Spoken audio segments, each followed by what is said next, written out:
పడిపోయింది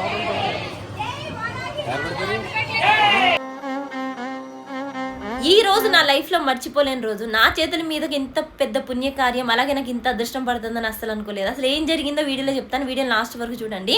ఈ రోజు నేను మన రాజమండ్రి పక్కనే ఉన్న కొవ్వూరి వారాహి అమ్మవారి గుడికి అయితే వెళ్తున్నాను అండి. చూస్తున్నారు, ఇలా వెళ్తే మనకి కొవ్వూరు వస్తుంది, ఇటు సైడ్ వెళ్తే మనకి రాజమండ్రి బ్రిడ్జ్ వస్తుంది. బ్రిడ్జ్ ఎక్కడానికి ముందే మనకి చూస్తున్నారు కదా, ఈ బ్రిడ్జ్ ఉంటుంది. దాని బ్రిడ్జ్ ఎక్కడానికి వెళ్ళే ముందే మనకి మధ్యలోనే వారాహి అమ్మవారి గుడి అయితే ఉంటుంది, రోడ్డుకి దగ్గరలోనే ఉంటుంది. మీరు ఎవరిని అడిగినా చెప్తారు.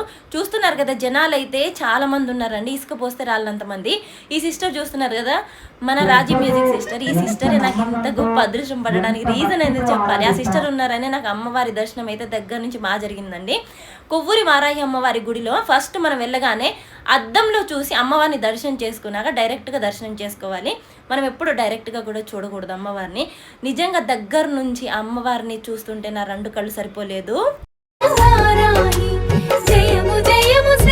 వారాహి అమ్మవారి గుడిలో ప్రతి శుక్రవారం మనకి అన్నదానం అయితే చేస్తారండి. ఆ అన్నదానంలో నేను పాల్పంచాను.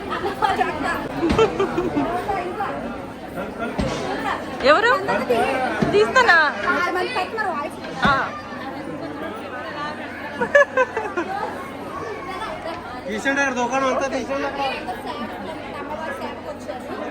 నిజంగా జనాలను చూసి దర్శనం జరుగుతుందో జరగదో వెళ్ళిపోదాం అనుకున్నా ఒక టైంలో, కానీ అమ్మవారే ముందుకు అడుగులు వేయించారేమో. నాకు నిజంగా చెప్తున్నా, ఇన్ని గుళ్ళు తిరుగుంటాయి ఇన్ని సంవత్సరాల్లో, ఏ గుళ్ళో ఇంత అదృష్టం దక్కలేదండి. నా చేతుల మీదుగా అమ్మవారి సేవ చేసుకునే అదృష్టం దక్కింది. అమ్మవారి దగ్గర ఉండే పువ్వులు, గాజులు, చీర నాకు గురువు గారు అయితే పెట్టారండి. నిజంగా నా మనసు సంతోషంతో నిండిపోయింది. వారాహి అమ్మవారి మహిమల గురించి ఎంత చెప్పినా తక్కువే. నిజంగా చాలా మంది చాలా సమస్యలతో వచ్చారండి. గురువు గారు చెప్పారు, 5 శుక్రవారాలు అమ్మవారిని దర్శనం చేసుకుని 5వ శుక్రవారం ఉడికిచ్చిన చిలకడ దుంపలు, దానిమ్మ పళ్ళు, గాజుల మాల, పసుపు కొమ్మల మాల పెట్టి అమ్మవారికి దర్శనం చేసుకొని సాయంత్రం కందదీపం పెట్టి మీ మనసులో కోరిక అమ్మవారిని అడిగితే నెరవేరుస్తారటండి. చాలా మంది అయితే నమ్ముతున్నారు. అంతేకాదండి, పిల్లలు లేని వాళ్ళు చాలా మంది బాధపడుతూ ఉంటారు. అలాంటి వాళ్ళు ప్రతి శుక్రవారం మధ్యాహ్నం 12ంటికి అమ్మవారి వడి బియ్యం ప్రసాదంగా ఇస్తారటండి.